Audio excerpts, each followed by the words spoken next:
Tonight we'll explore the story of Seamus, an immigrant from Ireland who ventured over to America for hope and opportunity, unlike the death and famine that surrounded Ireland at the very time.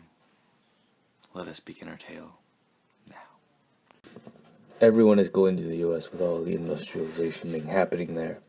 Everywhere I go, I hear of the hope and opportunity there.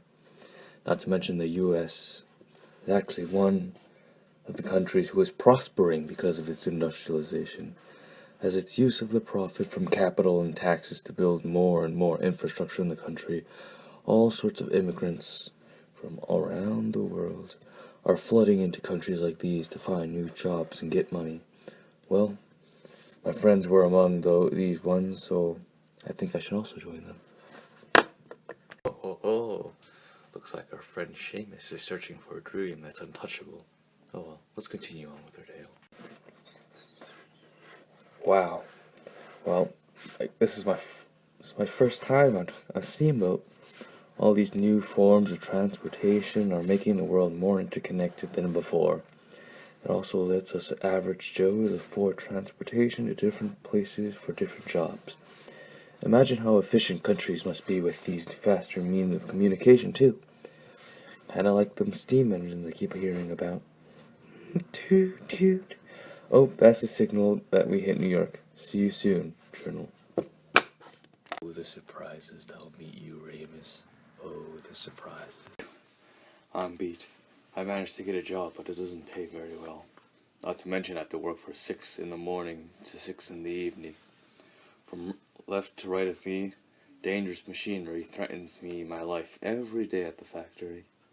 The manager treats me very harshly and makes very sure that I produce the most I possibly can in one day. Oh, I forgot to tell you, but I make the trigger for firearms. Pretty neat because you don't really need any skills for this kind of labor, and you make a lot of one item. I hear from other roommates that the owner makes a lot from selling all the manufactured items, and that the government is getting a lot from its money from the taxes. Well, that doesn't really matter to us workers, since we can't ever own the expensive machinery to make all these factories. By the way, I'm living with 10 other workers in one single room. It's pretty cramped in here. The situation exactly better. It really isn't. It really isn't exactly better on the streets. They're filled to the brim with crowds of immigrants like me, and it's filthy here with all the trash and pollution. Towers of fog and smoke and smog fill the sky, and the water is also so bad it gives you cholera if you don't heat enough. Was it really worth moving here? Looks like Seamus is starting to have some regrets. Well, why don't we check how he is at work, eh? Making my triggers, making my triggers, making my triggers. I see you're rather happy, Seamus. Get back to work. I'm sorry, man. I'll get back to work. The working class had it quite tough back then. All they could do was work, and work.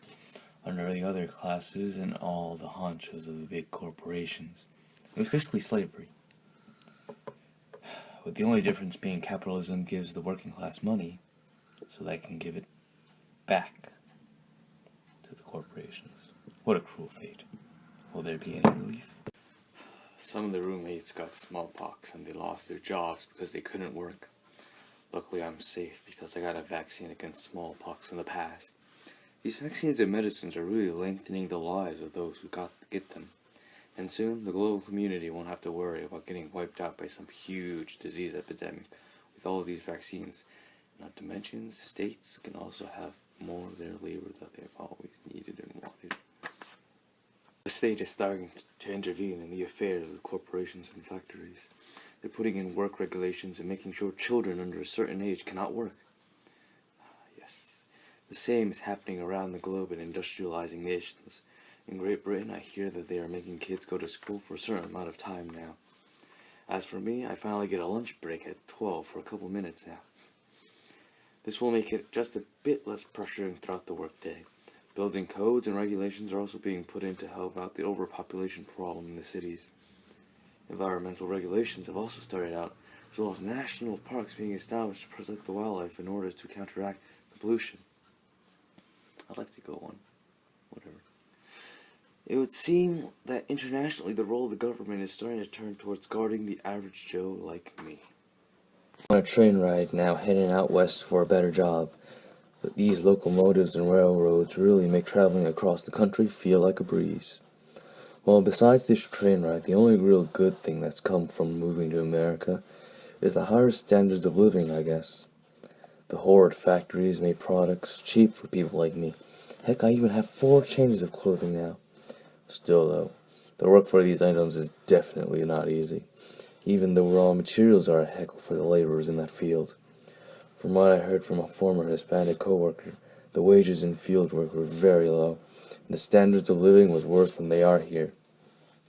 Actually, they're pretty good here, but... oh gosh, what are they facing? Most of the profits that is made in Latin America is outsourced due to poor policies and unstable governments. Globally, you could say that industrial countries like America benefit from that, as they now have a reliable source of raw materials. I'm tired of it all. I could only find another factory job again. Why is this capitalist system so unfair to us workers? Ugh. I hear of a new ideology called socialism, which was specifically designed to get rid of the unfair gap that separated the rich and the poor in capitalism. In it, everyone collaborates in a way to make the market a fair place, unlike the green-eyed evil of this place. I hear of different communities trying it out in different parts of the world. How lucky must the people in those cities be? Whatever. I'm about to go off now to join a workers' union to protest against the factory that works us until we get better lives from it. If that doesn't work, we'll have to try out communism, and hopefully we might be able to overturn the state so we have a full egalitarian society. So long as the gap closes, I don't really care anymore. Afterwards, Seamus died due to the protests turning into enormous mob frenzy. And that will end our tale here now. Thank you very much for joining us tonight.